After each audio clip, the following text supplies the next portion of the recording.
Saudações. Hoje, no processo de preparar uma live que eu quero ver se eu consigo fazer hoje, eu estava dando uma olhada em um mapa do Império Austro-Húngaro de 1913, mapa étnico, muito interessante. Havia dentro do Império Austro-Húngaro croatas, eslovenos, bósnios, montenegrinos, venezianos, né? Alemães, evidentemente, húngaros também, evidentemente, ucranianos, romenos, tchecos, eslovacos, silesianos, moravianos, rusinos, rutenos, toda uma série de povos. E a questão da identidade nacional nunca foi, tipo, o ponto mais importante. O meu bisavô era do Friuli. Quando um parente meu foi buscar a cidadania italiana, ele descobriu que o Friuli não pertencia à Itália. Quando meu bisavô saiu de lá, tecnicamente ele saiu do Império Austro-Húngaro. Então ele teve que ir, como ele diz, para a Alemanha, né?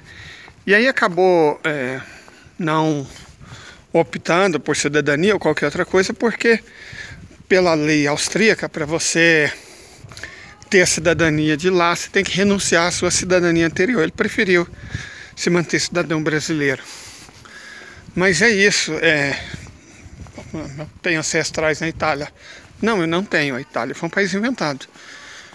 Eu tenho ancestrais friulanos, tecnicamente, do Império Austro-Húngaro, porque meu bisavô veio no fim do século XIX, quando aquilo ainda fazia parte do Império Austro-Húngaro. E os friulanos eram só mais uns na fila do pão.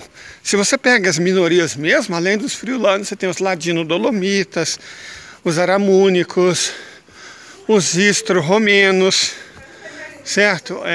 Os meglenos. Tem uma série de povos dentro do Império Austro-Húngaro.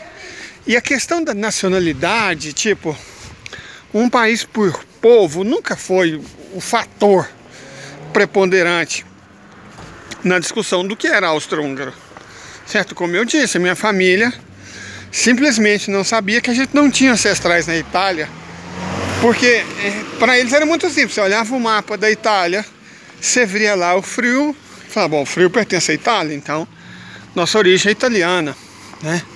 E aí teve que ir lá e passar vergonha para descobrir, não, seu bisavô nasceu na Áustria. Olha que loucura, não sabia disso, né? Porque não era uma coisa assim tão importante. Meu próprio bisavô, de verdade, eu não falava italiano, falava alemão e friulano. Razão porque eles achavam que ele era bobo, né? Ele tinha, a vida inteira ele teve uma certa dificuldade com o português, ele nunca chegou a aprender bem a língua. A minha bisavó, olha que loucura, que era Krenacore, que era indígena, falava o friulano, falava o alemão, falava bem o português e falava a língua dela, Krenacore, né, Capó do Sul. E também não era uma questão de, tipo, qual que é a minha nação. Eu sou Capó, sou brasileiro. Essa discussão de nacionalidade, um país por povo, é uma discussão europeia e que já trouxe muito mal para a humanidade. Veja, por exemplo, a Índia. Nunca existiu uma nação chamada Índia, tipo um povo indiano. Isso não existe. Mesmo hoje a Índia tem 16 línguas oficiais, 13 escritas oficiais, várias religiões, povos muito distintos geneticamente. Se você for olhar os Drávidas do Sul, povos de pele escura, são muito mais parentes dos australianos, dos papuásios e, incrivelmente, dos indígenas sul-americanos do que dos indianos do norte, de origem indo-europeia. Esses sim são mais parentes dos europeus, dos iranianos, dos russos, correto? E também você tem povos tibeto-burmeses no norte, que são mais parentes dos chineses. Você tem os povos Hmong, que são parentes dos cambojanos. Você tem povos austronésios na Índia, que são parentes de indonésios, de malásios. Você tem negritos na Índia, que são parentes de africanos.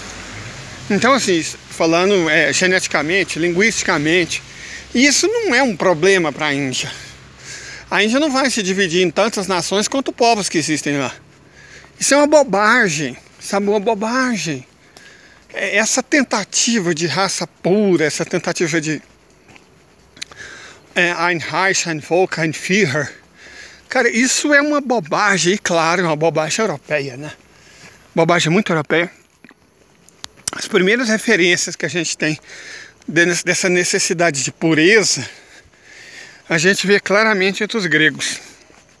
O conceito da cidadania passada por sangue, de cidadão para cidadão, excluindo estrangeiros, excluindo escravos, excluindo mulher. Então, os gregos, os indo-europeus gostavam disso.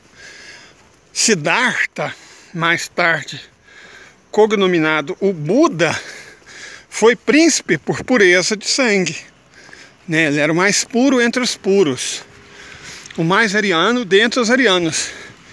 A doutrina budista, nesse sentido, no seu fundamento, não é assim tão diferente da nazista. Os indo-europeus gostavam dessa vibe. Entre os vikings, essa noção de sangue era muito importante. Então essa é uma bobagem europeia. O brasileiro, essencialmente um vira-lata, não deveria entrar nesse joguinho. Mas os nossos brancos, né? Eu tenho um ancestral europeu. Como se fosse um cachorro. Nossa, hoje eu sou um pulguento de diadema, né? Mas meu bisavô era um lobo alemão. Que bobagem, gente, que bobagem. Sabe, são divisões muito artificiais. E essas divisões artificiais, levadas a ferro e fogo, causam o que estão causando na Ucrânia. Guerra, morte, destruição, perda de vida, de patrimônio. Sabe, isso mais do que uma bobagem, é uma maldade, é uma ignomínia. E eu espero contar com vocês para discutir isso logo mais à tarde, ok? Até daqui a pouco.